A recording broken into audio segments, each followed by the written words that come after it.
हाय, कशा आहात सगळे? मी सावरी. माझ्या ब्लॉगमध्ये तुमच्या सर्वांचं खूप खूप स्वागत आहे. तुम्ही कॅप्शनवरून समजलंच असेल, आज आम्ही देवीला चाललो होतो आमच्या गावी. तरी ते सगळं आवरल्यानंतर आम्ही निघालो होतो, ऑन द वे होतो. आणि त्याच्यानंतर गाडीची हवा वगैरे चेक करत होतो की आहे की नाही.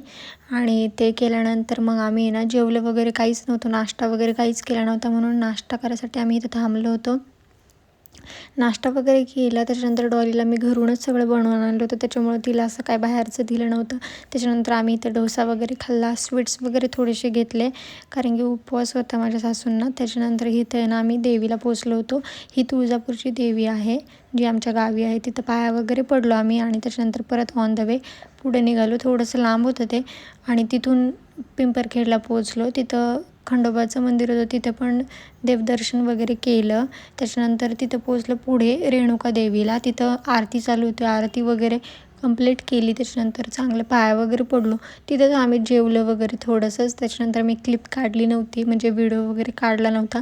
इथं डॉली बघा कशी मस्ती वगैरे करते, चालली. आणि हे आमच्या गावी आहे पिंपरखेडला, रेणुका मातेचं मंदिर आहे. पूर्ण आजूबाजूला जी शेती आणि मध्ये ते मंदिर आहे. खूप छान आहे आणि आत्ता नवीन काम झालं आहे त्याचं. पहिलं खूप जुनं होतं ते मंदिर, जेव्हा माझं लग्न झालं होतं 2023 साली. त्यानंतर आम्ही थोडंसं पेटपूजन केलं, थोडंसं खाल्लं वगैरे. आणि इथं डॉली बसली होती. ऑब्वियसली ती बसणारच, ती काय असं बाहेरचं वगैरे काय खात नाही, तुम्हाला मी सांगितलं मागेच.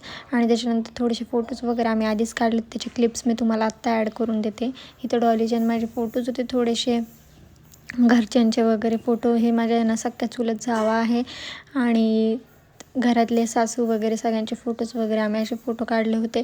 आणि कोण कोण असं आखाड महिन्यात जेवण वगैरे करतं देवीला वगैरे, असं कोण कोण नैवेद्य दाखवतात, नक्की मला कमेंट करून सांगा. आमच्या इकडं तर अशी प्रथा आहे की म्हणजे आम्ही देवीला ठेवत असतो.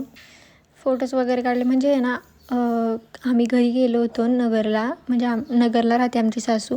आणि काहीच असं हे झालं नव्हतं की आम्हाला जायचं वगैरे देवीला. आम्हीच फक्त आमची फॅमिली जाणार होतो, पण तिथं जाऊन असं कळलं की ते पण चाललेत म्हणून. त्याच्यानंतर आम्ही सगळे एकत्रच निघालो होतो. आणि हे कसं अचानक झालं काय माहीत नाही.